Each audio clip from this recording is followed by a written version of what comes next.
Pedagogy પેપરની અંદર 1.4 languages, social sciences and commerce, આ 3 જે વિષય છે, ભાષા એટલે ઓવરઓલ ભાષા એમ અહીંયા સંદર્ભ લેવાનો છે, તો પર્ટિક્યુલર ભાષા નહીં, પણ છતાં પણ આપણા કોર્સમાં જે ભાષા છે એની પર વાત કરશું.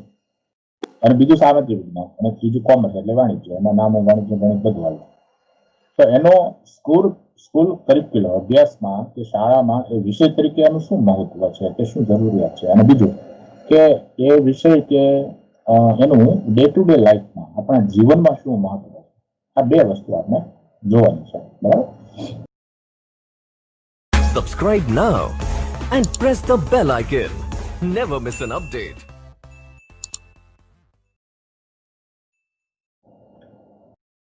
સૌથી પહેલા આપણે જોઈએ ભાષાનું મહત્વ. ભાષા શબ્દ હું અહીંયા વાપરું છું ત્યારે હું જનરલી કોઈ પણ ભાષા શબ્દ હું અહીંયા સંદર્ભ લઉં છું. ત્યારબાદ હું 3-4 ભાષાઓ વિશે પણ વિશિષ્ટ વાત કરીશ. એટલે અહીંયા ભાષા એટલે કોઈ પણની પહેલી ભાષા. પહેલી ભાષા એટલે હંમેશા બધાની હોય એ માતૃભાષા હોય, ફર્સ્ટ લેંગ્વેજ કહેવાય. બીજી ભાષા એટલે સેકન્ડ લેંગ્વેજ, એટલે માતૃભાષા સિવાયની કોઈ પણ ભાષા એને સેકન્ડ લેંગ્વેજ કહેવાય. આપણા માટે દાખલા તરીકે Hindi, Marathi, English, French, Japanese આ બધી સેકન્ડ લેંગ્વેજ કહેવાય. તો અહીંયા આપણે ભાષા એટલે કોઈ પણની માતૃભાષાના સંદર્ભમાં પહેલા ભાષાનું મહત્વ સમજીએ. અને મહત્વ એ જ એને તમારે જરૂરિયાત, ભાષાનું શું મહત્વ છે, ભાષા શા માટે અને ભાષાની જરૂર શા માટે છે, એ બંનેનો સંદર્ભ તમારે આ વાક્યમાં ઢાળી દેવાનો. એટલે આપણે ચર્ચા એક જ માધ્યમમાં આપણે કરીએ છીએ. બરાબર છે. આપણે કેમ એક ઉદાહરણ આપું કે બસની જરૂરિયાત શું છે અને બસનું મહત્વ શું છે, એ તમે એનો જવાબ જુઓ તો ઓલમોસ્ટ સેમ જેવો થાય, પણ થોડોક નાનો ડિફરન્સ કરો, પણ કાંઈ વાંધો નહીં. એકના એક મુદ્દાની રિપીટેશન ન થાય એટલા માટે આપણે મહત્વની જરૂરિયાત એકમાં લઈએ છીએ. પહેલી વાત કે કોઈ પણ વિષયનું શિક્ષણ આપવા માટે આપણી પાસે જેટલા પણ વિષયો છે એ બધા ભણાવવા માટે તો ભાષાની જરૂર પડે. એમાંય માતૃભાષાના માધ્યમથી શિક્ષણ છે એ સૌથી શ્રેષ્ઠ શિક્ષણ કહેવાય છે. પ્રાથમિક શિક્ષણ તો માતૃભાષામાં આપવું જોઈએ એવો મનોવૈજ્ઞાનિકોનો અભિપ્રાય છે. એટલે પહેલી મહત્વ અને પહેલી જરૂરિયાત ભાષાની શું છે, શિક્ષણ મેળવવા માટે. એમાંય કોઈ પણ વિષયનું શિક્ષણ મેળવવા માટે, એવું નહીં કે ભાષાનું શિક્ષણ, ગણિત, વિજ્ઞાન, કોમર્સ, સામાજિક વિજ્ઞાન, પર્યાવરણ, અથવા હું તો એમ કહું કે કોઈ બીજી ભાષા પણ શીખવી હોય તો કોઈ પણ વિષયનું શિક્ષણ મેળવવા માટે ભાષા જરૂરી છે, કારણ કે આપણો આંતરવ્યવહાર છે એ ભાષામાં જ થવાનો છે. બીજી વાત, અસરકારક અભિવ્યક્તિના માધ્યમ તરીકે ભાષાનું મેઇન ફંક્શન જ શું છે? ભાષાનું મેઇન ફંક્શન શું છે? તો કોમ્યુનિકેશન. મારા વિચારો, મારા જે આઈડિયાઝ છે, મારી ફિલિંગ છે એ અભિવ્યક્ત કરવી, એક્સપ્રેસ કરવી, એક્સપ્રેસિવ ફંક્શન કહેવાય. સમાજની અંદર જ્યારે આપણે રહીએ છીએ ત્યારે સમાજના લોકો સાથે, સામાજિક ઇન્સ્ટિટ્યુશન, સંસ્થાઓ સાથે જે વ્યવહાર કરીએ છીએ, સામાજિક સંબંધો જે આપણે બાંધીએ છીએ, આપણો કૌટુંબિક સંબંધો હોય, સમાજના જુદા જુદા લોકો સાથેના સંબંધો હોય, એ આપણી ભાષાના માધ્યમથી બંધાય છે. એટલે અને આપણી અભિવ્યક્તિના માધ્યમથી બંધાય છે. એટલે એ માટે ભાષા ખૂબ જરૂરી છે. જેમની ભાષા નબળી હોય, જેમની ભાષા ઇવન કડવી હોય, એના સામાજિક સંબંધો તમે જોઈ લો, અને જેની ભાષા મીઠી હોય એના સામાજિક સંબંધો જોઈ લો. ત્રીજું, પ્રત્યાયનના માધ્યમ તરીકે જે મેં વાત કરી, પહેલી વાત હતી સામાજિક સંબંધો જાળવવા, આ છે પ્રત્યાયન, કોમ્યુનિકેશન. આપણી પાસે ઇન્ફોર્મેશન છે, આપણી પાસે મેસેજીસ છે, આપણી લાગણીઓ છે, આપણા વિચારો છે, એ કોઈની પાસેથી મેળવવા હોય તો પણ ભાષા જોઈએ, અને આપણે એમને આપવા હોય તો પણ ભાષાની જરૂર પડે. આપણી વાત જે છે એ આપણે એકદમ ક્લિયરલી, સ્પષ્ટ રીતે અને સચોટ રીતે રજૂ કરવી હોય તો ભાષા આપણને જરૂર પડે. અધ્યયન અધ્યાપનમાં પણ આંતરવ્યવહાર તો ભાષાથી જ થવાનો છે. એટલે તમે વિદ્યાર્થી તરીકે વર્ગમાં બેઠા હો ત્યારે પણ તમારે ભાષાની જરૂર પડે. પ્રશ્ન પૂછશો કેવી રીતે? ભાષાના માધ્યમથી. શિક્ષક સમજાવશે કેવી રીતે? ભાષાના માધ્યમથી. એટલે શિક્ષક અને વિદ્યાર્થી વચ્ચેનું જે કોમ્યુનિકેશન છે એ તો ભાષાના માધ્યમથી જ થવાનું છે. પછીની વાત છે, ભાષાથી વિદ્યાર્થીમાં લેખિત અને મૌખિક અભિવ્યક્તિની કૌશલ્ય ખીલે. હવે ભાષાના 4 કૌશલ્ય છે: શ્રવણ, કથન, લેખન અને વાચન. આમાં શ્રવણ અને વાંચન એ પેસિવ કૌશલ્ય છે, શાંત કૌશલ્ય છે. એમાં કશું વ્યક્તિએ કરવાનું નથી, એ પેસિવ છે. પણ મૌખિક અને લેખિત અભિવ્યક્તિ, કથન અને લેખન આ બંને ક્રિયાશીલ કૌશલ્ય છે. તમારે એમાં સર્જન કરવાનું આવે. તો આવું સર્જન કરનાર વ્યક્તિ ભાષાના માધ્યમથી બને છે. વ્યક્તિ કુશળ વક્તા બને. કુશળ વક્તા હોય એ નેતાનો પણ એક ગુણ છે. નેતાગીરી જે હોય એ ભાષાના માધ્યમથી તમે આખો જુવાળ ઉભો કરી શકો. તમારા વ્યાખ્યાનથી, તમારી વાતથી આખા દેશના લોકો તમારી સાથે જોડાઈ જાય. એટલે સફળ નેતા બનવા માટે ભાષા જરૂરી. સફળ મેનેજર બનવા માટે, સંચાલક મેનેજમેન્ટ કરવા માટે ભાષા જરૂરી. કારણ કે લોકો પાસેથી કામ લેવાનું છે અને લોકોને તમારે કામ ચીંધવાનું છે. સફળ લેખક બનવા માટે, સાહિત્યની કોઈ પણ કૃતિનું સર્જન ભાષાના માધ્યમથી જ થાય છે. અને સફળ ફિલોસોફ, વિચારક બનવા માટે ભાષા છે એટલે વિચારો છે. ભાષાના સ્વરૂપમાં આપણી પાસે વિચારો છે, આઈડિયાઝ છે. પાંચમું વાત છે, જરૂરિયાત છે, ભાષાના સાહિત્ય દ્વારા આપણને આપણો અમૂલ્ય વારસો મળે છે. જે સાહિત્ય રચાય છે આપણું, આપણા પ્રાચીન ગ્રંથો લઈ લો, આપણું વિજ્ઞાન ભાષામાં, આપણી કલાઓ, ભરત મુનિનું નાટ્યશાસ્ત્ર લઈ લો તો એ એક આખું પુસ્તક છે. તો એ નાટ્યશાસ્ત્રનું વૈજ્ઞાનિક પુસ્તક. આપણા રીત રિવાજો, આપણા લોકગીતો, આપણી ફિલોસોફિકલ વાતો, આપણું ધાર્મિક સાહિત્ય, આપણું ખગોળ, આયુર્વેદ, જ્યોતિષ, વેદ, પુરાણ, આ એક પેઢીમાંથી બીજી પેઢીમાં સંગ્રહાયેલું છે ભાષાના માધ્યમથી. હજારો શ્લોકો ભાષા છે. તો આપણને સાહિત્ય મેળવવા માટે ભાષા જરૂરી છે. ભાષાનું મહત્વ છે. પછી છે ભાષા એક આપણી સાંસ્કૃતિક ઓળખ હોય છે કે હું ગુજરાતી છું, ત્યારે એક ભાષા પણ એક મારી કલ્ચરલ આઈડેન્ટિટી ઉભી કરે છે. તમારી જે બી ભાષા, તમે જુઓ કે ઇંગ્લિશ કેવી પર્સનાલિટી, ગુજરાતી કેવી પર્સનાલિટી, મરાઠી કેવી પર્સનાલિટી, ભાષાથી પણ પર્સનાલિટી જોડાયેલી હોય છે. એક આગવી છાપ આવે છે. એટલે માનવી પોતાની આગવી છાપ ભાષાના માધ્યમથી ઊભી કરે છે. પર્સનાલિટી ડેવલપ કરે છે ભાષાના માધ્યમથી. સમાજની આખી આઈડેન્ટિટી પણ ભાષાના માધ્યમથી આખી ઊભી થતી હોય છે. આપણે ગુજરાતી ભાષા ભલે ગુજરાતની અંદર હોય, પણ એમાં પણ કાઠિયાવાડી ભાષા તમે લઈ લો, કચ્છી ભાષા લઈ લો, સુરતી ભાષા, મહેસાણી, એક ક્ષેત્રીય એનો આઈડેન્ટિટી પણ ભાષાના માધ્યમથી ઊભી થતી હોય છે. પછી વાત છે ભાષા આપણી રાષ્ટ્રીય એકતાનું માધ્યમ બને છે. તમે કલ્પના કરો કે આખા દેશની અંદર આટલી જુદી જુદી ભાષાઓ બોલાય છે. આપણે એક હિન્દીને રાષ્ટ્રીય ભાષા તરીકે લઈએ તો એ રાષ્ટ્રીય એકતામાં એ અગત્યનું માધ્યમ બને છે. કોઈ નાના પ્રદેશમાં એક ભાષા હોય તો એ એકતાનું માધ્યમ બને છે.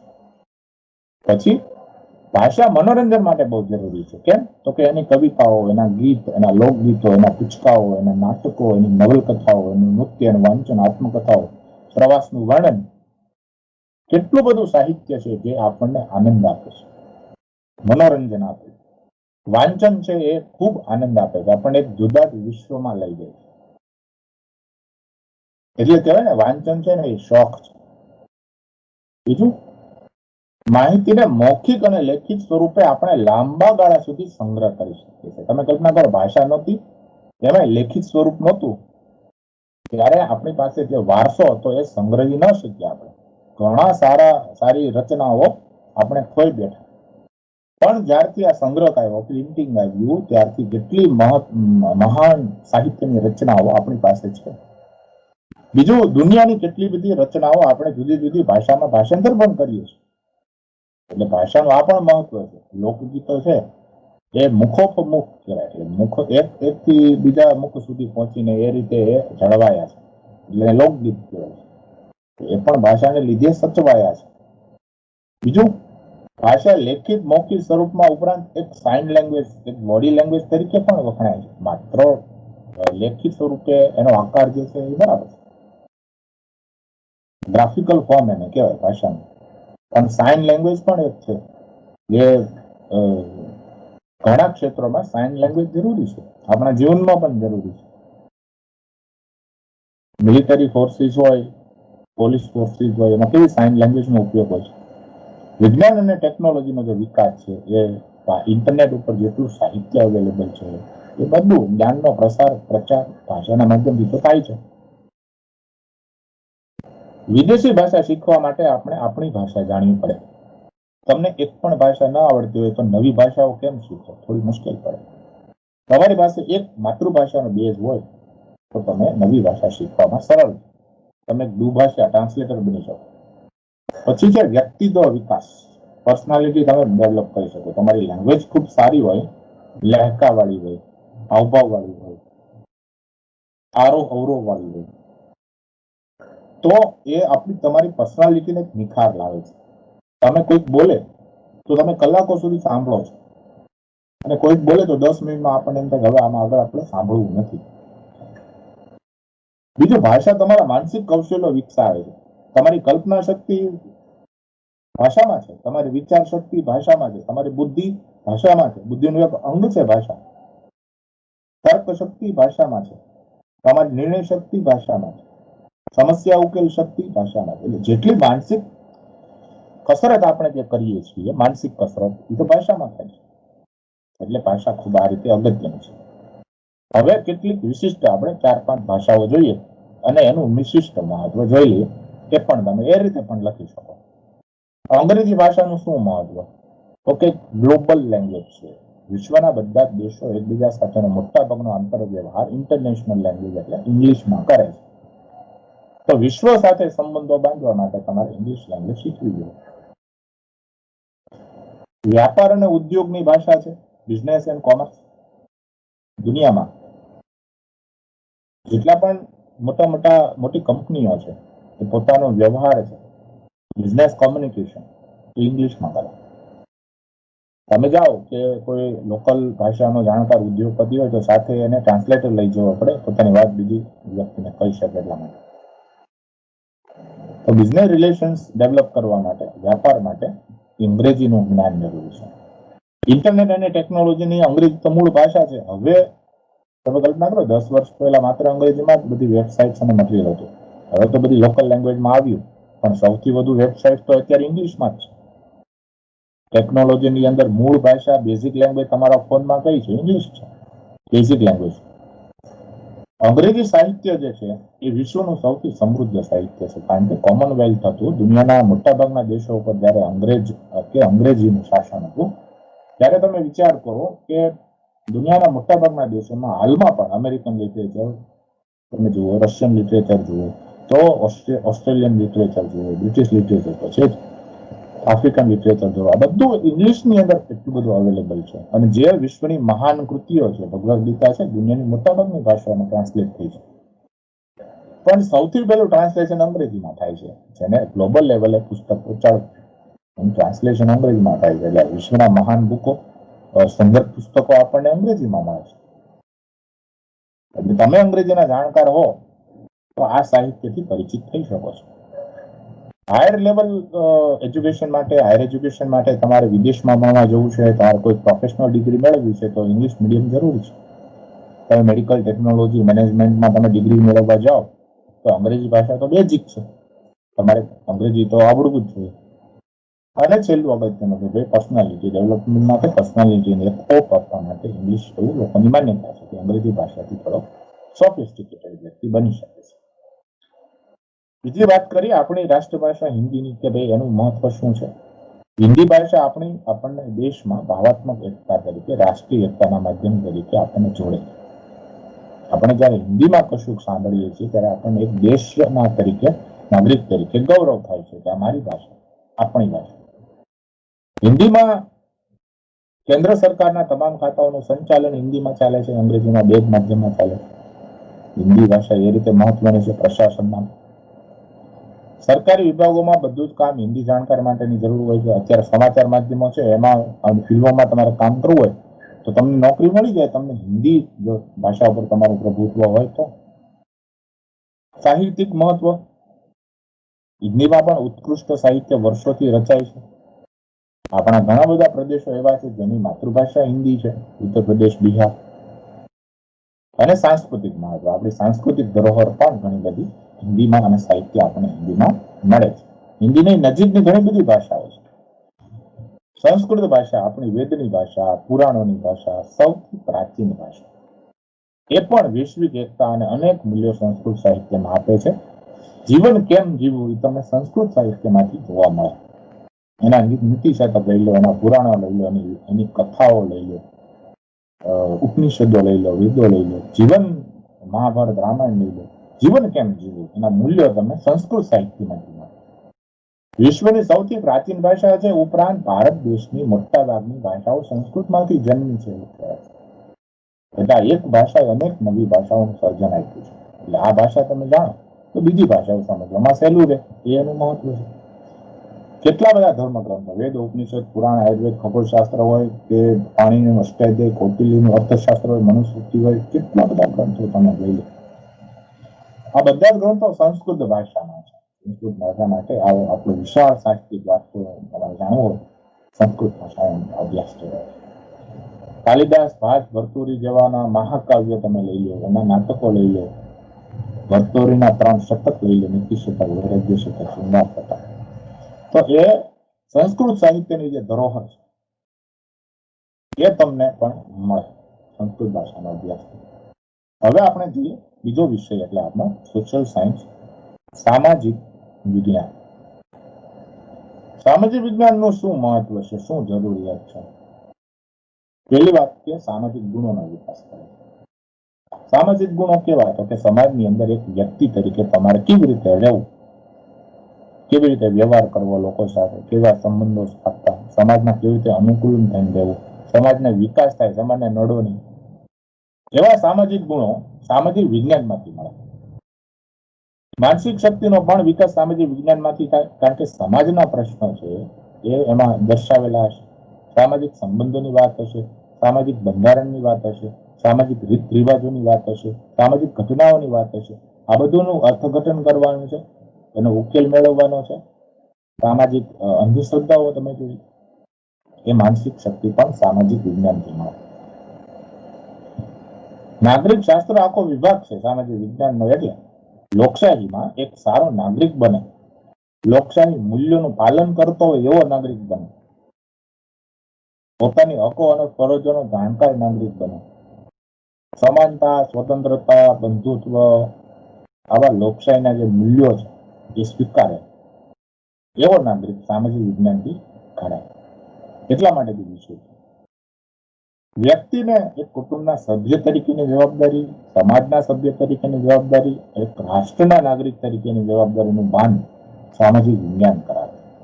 એક લડવાનો જુસ્સો આપે છે. ઇતિહાસ અને વિભાગ છે ઇતિહાસ, એ રાષ્ટ્રીય ભાવના વિકસાવે છે. ઇતિહાસ જે તે રાષ્ટ્રનો ઇતિહાસ.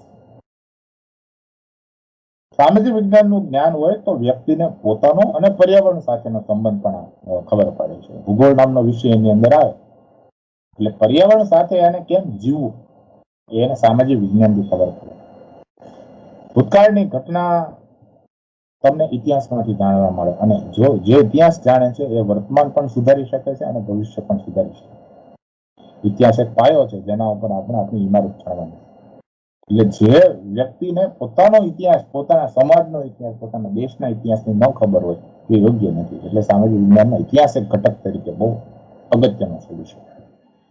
સમાજમાં એકતા લાવવા, એકરૂપતા લાવવા, સ્વસ્થ સમાજ બનાવવા, સુદ્રઢ તૂટે નહીં એવો સમાજ બનાવવા માટે પણ સામાજિક વિજ્ઞાન જરૂરી છે. માનવ માનવ વચ્ચે હૂંફાળા સંબંધો રાખવા, એક ગ્લોબલ વ્યૂ કે વિશ્વ એક નાનો સમાજ છે એવો, એક વિશ્વ ગાંડી છે એવો ભાવ લાવવા સામાજિક વિજ્ઞાનનો અભ્યાસ જરૂરી છે. સાંસ્કૃતિક વારસાની જાળવણી કરવા. સાંસ્કૃતિક વારસાનું જ્ઞાન આપણને સામાજિક વિજ્ઞાનમાંથી મળે. આપણો કલા વારસો, આપણો આર્કિટેક્ચર વારસો, આપણો સ્કલ્પચર વારસો, આપણી વિજ્ઞાન વારસો, આપણા રીત રિવાજો, આ બધું જ આપણને સામાજિક વિજ્ઞાનમાંથી જાણવા મળે છે. આપણે આપણી ધરોહરથી જાણકાર બનીએ અને આપણે એનું જતન કરીએ, આપણે એમાં વધારો કરીએ કે આપણી જે કલાઓ છે એ કલાઓ વર્ષો સુધી ટકી રહે, આપણે લોકગીતો ટકી રહે, આપણા અમુક રિવાજો જે સારા છે એ રિવાજો ટકી રહે. મહેમાનનું સ્વાગત કરવું એક સામાન્ય વસ્તુ છે. આમ પ્રણામ કરવા બે હાથ જોડીને, આપણે કેવા રિવાજો છે, એ સામાજિક રિવાજો ટકી રહે. આપણી માત્ર સાંસ્કૃતિક સંપત્તિમાં ભૌગોલિક સંપત્તિ પણ આવે. મારી આજુબાજુ ભૂગોળની દ્રષ્ટિએ શું શું વસ્તુ એવી છે કે મને ઉપયોગી છે, જે મારા માટે જરૂરી છે. રાષ્ટ્રની અંદર એવી કઈ કઈ સંપત્તિ છે આપણને ખ્યાલ હોય કે ભૂગોળનો બરાબર આપણે અભ્યાસ કરીએ તો આપણા દેશમાં ક્યાં રણ છે, ક્યાં ભૂમિ પ્રદેશો છે, ક્યાં સપાટ પ્રદેશો છે, કેટલો દરિયા કિનારો છે, ક્યાં પર્વતો છે, એ પર્વતોમાં કઈ કઈ ખનિજ સંપત્તિ છે, આ બધું તમને ભૂગોળમાંથી મળી જાય. એટલે આપણી જે સંપત્તિ છે એની માહિતી આપણને સામાજિક વિજ્ઞાન પૂરી પાડે છે. એટલે આવા વિષયનો અભ્યાસ એટલા માટે જરૂરી છે. હવે આપણે વાત કરીએ વાણિજ્યની. વાણિજ્ય આપણું જીવન સાથે બહુ સરસ રીતે જોડાયેલો વિષય છે. કેવી રીતે? તો કે વાણિજ્ય જે છે, કોમર્સ છે, એ શું કરે છે? એક ઉત્પાદક, પ્રોડક્ટ જે બનાવે છે, અને ગ્રાહક, આ બંને વચ્ચેનું જોડાણ છે. એટલે જ વાણિજ્ય એટલે વેપાર. વેપાર એટલે શું? ઉત્પાદક અને ગ્રાહક બંને જોડાય એટલે વેપાર ઉભો થાય. એકલો ઉત્પાદક વેપાર ના કરી શકે, એકલો ગ્રાહક વેપાર ના કરી શકે. બંને વચ્ચે ખરીદ વેચાણની પ્રક્રિયા થાય એટલે વેપાર બને. એટલે વાણિજ્ય છે એ આ બંને વચ્ચે કડી જોડે છે. એક સમય હતો જ્યારે વેપાર હતો જ નહીં. વ્યક્તિ પોતાની રીતે જીવતો, સ્વાવલંબી હતો, પોતાનું પોતે કરીને ખાતો, જંગલમાં રખડતો, ભટકતો અને વિચાર કરો કે પોતાનું ભોજન પોતે જ શિકાર કરીને ખાતો. ત્યારે વેપાર નામની કોઈ ચીજ જ નથી. વાણિજ્યને લીધે શું થયું? મોટા પાયે ઉત્પાદન શરૂ થયું, શ્રમ વિભાજન થયું, બધાને નાના નાના કામ આપી દેવામાં આવ્યા અને પ્રોડક્શન કરવામાં આવ્યું. નાનકડી ઓફિસ હોય તો બધાના અલગ અલગ ડિપાર્ટમેન્ટ છે. જ્યાં વાણિજ્યનો ખ્યાલ છે. પ્રોડક્શનની અંદર પણ સ્ટેપ બાય સ્ટેપ પ્રોડક્શન થતા હોય. તમે જુઓ તો કારનું પ્રોડક્શન થતું હોય તો એક જ વ્યક્તિ એક જ સ્ટેજમાં કાર નથી બનતી. કોઈ ટાયર લગાવે, કોઈ બેઝ લગાવે, કોઈ અપર લગાવે, કોઈ ટાયર પેલું અંદરનું ઇન્ટિરિયર લગાવે, કોઈ રંગકામ કરે. એક સ્ટેપ બાય સ્ટેપ કોઈ ટેકનોલોજી ચેક કરે. છેલ્લું સ્ટેપ આવે ચેકિંગ કરવાનું, ટેસ્ટિંગ. મોટા પાયાનું જે ઉત્પાદન થાય છે અને શ્રમ વિભાજન થાય છે એ આ કોમર્સમાંથી આવે છે. આપણે ત્યાં ઔદ્યોગિક વિકાસ જે થયો અત્યારે એના લીધે આપણને ખબર પડી કે આપણી પાસે જે કુદરતી સંપત્તિ છે એનો ક્યાં ઉપયોગ કરવો. કેટલી બધી રોજગારીનું સર્જન ઔદ્યોગિક ક્રાંતિના લીધે થયું અને રાષ્ટ્રીય આવકમાં વૃદ્ધિ થઈ. ઘણા ગરીબ દેશો અત્યારે સમૃદ્ધ દેશો છે. કેમ? કોમર્સના લીધે, વેપારના લીધે. ભારત કરતા સાવ નાનકડા દેશો પણ, જાપાન જેવા દેશો, વિશ્વની મહાસત્તા કેમ બને છે? એના કોમર્સના લીધે, એના વાણિજ્યના લીધે. એટલે આખું રાષ્ટ્ર બળવાન બને છે અને ગમે એવી આફત આવે એની સામે લડી શકે. દુનિયાના સુપર પાવર કન્ટ્રીઝ કેમ કહેવાય છે? એમની પાસે જે મૂડી છે ક્યાંથી આવે? પોતાના ઉત્પાદનમાંથી, પ્રોડક્શનમાંથી અને કોમર્સમાંથી. એટલે કોમર્સનું મહત્વ છે રાષ્ટ્ર માટે. વાણિજ્યને લીધે સ્વાવલંબનનો અંત આવ્યો. પહેલા તો પોતાની રીતે જીવતા માણસો સ્વાવલંબન, હવે એકબીજા ઉપર આધારિત રહેતા શીખ્યા. તમે એક આપણા ભારતીય સમાજની કલ્પના કરો કે પ્રાચીન સમયની અંદર ભારતીય સમાજની અંદર કેટલું પેલું હતું, એકબીજા પર આધાર ઓછો હતો. ખેડૂત છે એ પોતાનું પકાવે, પોતાનું એ ખાઈ લે અને એવી રીતે જીવન જીવતો. ત્યારબાદ એ ચાર વર્ણ થયા, દરેકને અલગ અલગ કામ સોંપવામાં આવ્યા, એકબીજાને આધાર અને સાટા પદ્ધતિ આવી. પછી આ પ્રોડક્શન અને વાણિજ્યની શરૂઆત થઈ અને આપણને એક ભાવ આવ્યો કે આપણે એકબીજાના આધારે લઈને કામ કરીએ. એ વાણિજ્યમાંથી ખ્યાલ છે. નાનકડા બજારથી માંડીને વિશ્વના બજાર સુધી આપણે પહોંચતા થયા વેપારના લીધે. આપણું પ્રોડક્શન માત્ર લોકલ માર્કેટ નહીં પણ ઇન્ટરનેશનલ માર્કેટ સુધી જાય અને એના આધારે એના ભાવ નક્કી થાય તો કેટલો ફેર પડે છે, કેટલો નફો થાય છે, સમાજ કેટલો સમૃદ્ધ બને છે.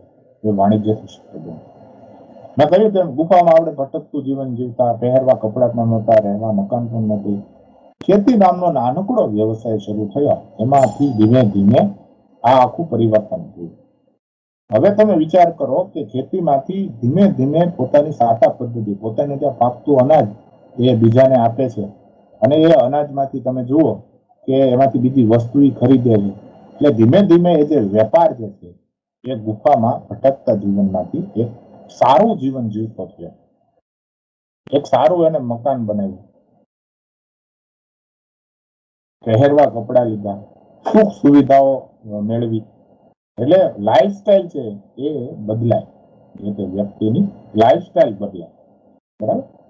એટલે વાણિજ્યના લીધે મનુષ્યનું જીવન સ્તર ઊંચું આવ્યું એમ તમે કહી શકો. ઘણા લોકોને ઊંચું આવ્યું.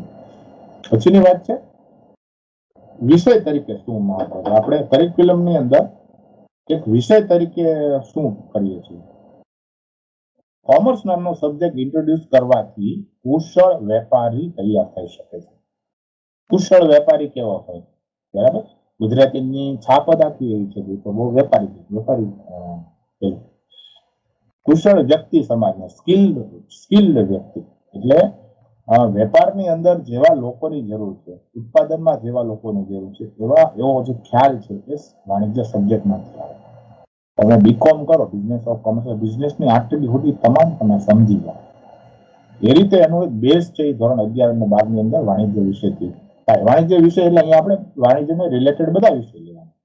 એમાં ઇકોનોમિક્સ પણ even આવી જાય, વાણિજ્ય ગણિત આવી જાય, બિઝનેસ એડમિનિસ્ટ્રેશન આવી જાય અને એકાઉન્ટ્સ આવી જાય.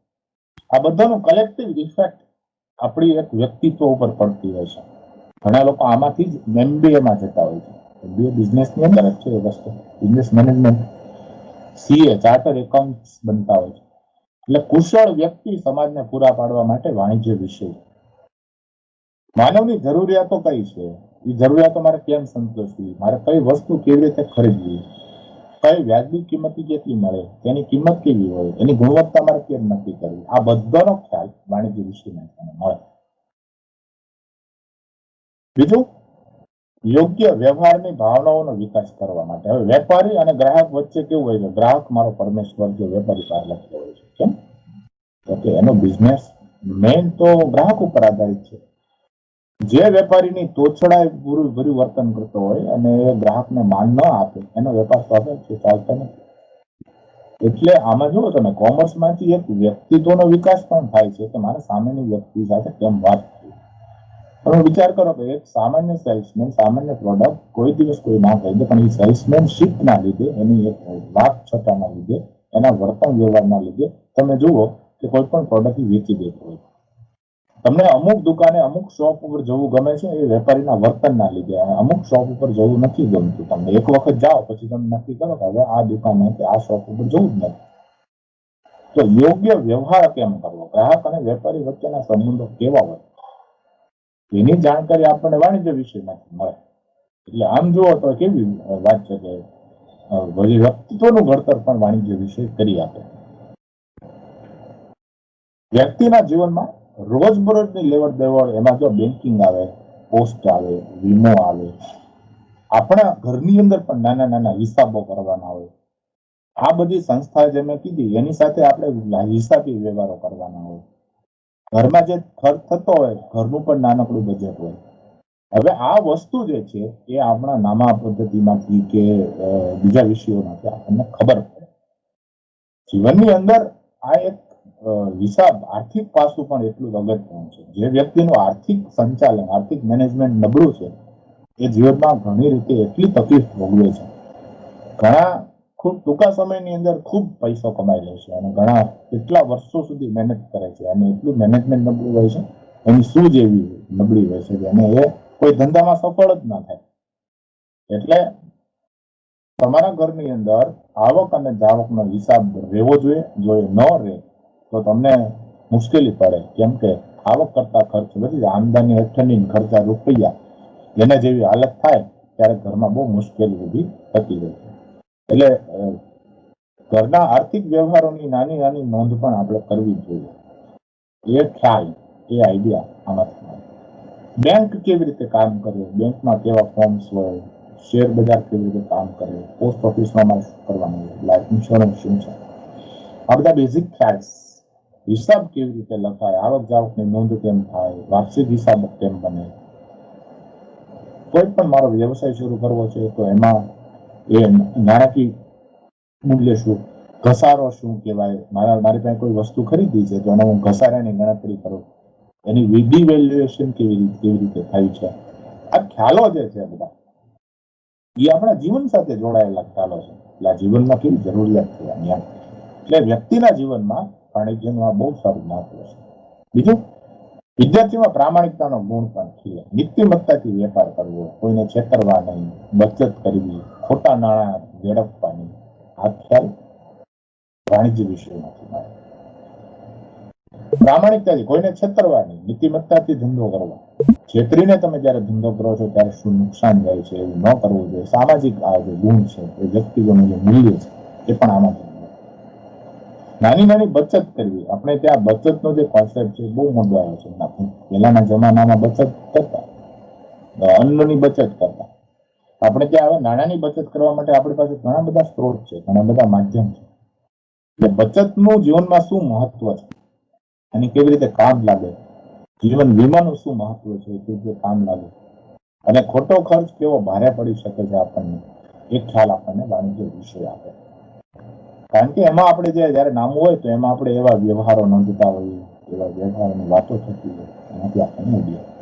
એટલે પ્રમાણિકતાનો ગુણ વ્યક્તિત્વનો વિકાસ પણ વાણિજ્ય વિષય કરી શકે. બીજું, રાષ્ટ્રીય અને આંતરરાષ્ટ્રીય ભાવના વિકાસ કરવા, આયાત નિકાસ કરવા, પરસ્પર સંબંધ અને બંધુત્વનો ગુણ પણ વાણિજ્યમાં આવે. માત્ર વેપાર રાજ્ય વચ્ચેનો વેપાર તો ખરો જ, પણ દેશ અને બીજા દેશ વચ્ચેનો આયાત નિકાસનો જે સંબંધ હોય, આપણે નથી કહેતા કે બે દેશો હોય એની વચ્ચે વ્યાપારિક સંબંધો હોય, એને કહેવાય આર્થિક સંબંધો. એમ શબ્દ બહુ વપરાય કે વ્યાપારિક સંબંધો પણ હોય. તો જે તે દેશ વચ્ચે આવા આંતરરાષ્ટ્રીય સંબંધોમાં વાણિજ્ય પણ કેટલી ભૂમિકા ભજવે. આપણા દેશની અંદર વાસ્કો દી ગામાએ અને બ્રિટિશરોએ કે અંગ્રેજોએ આપણા દેશમાં પગ બેસારો કર્યો.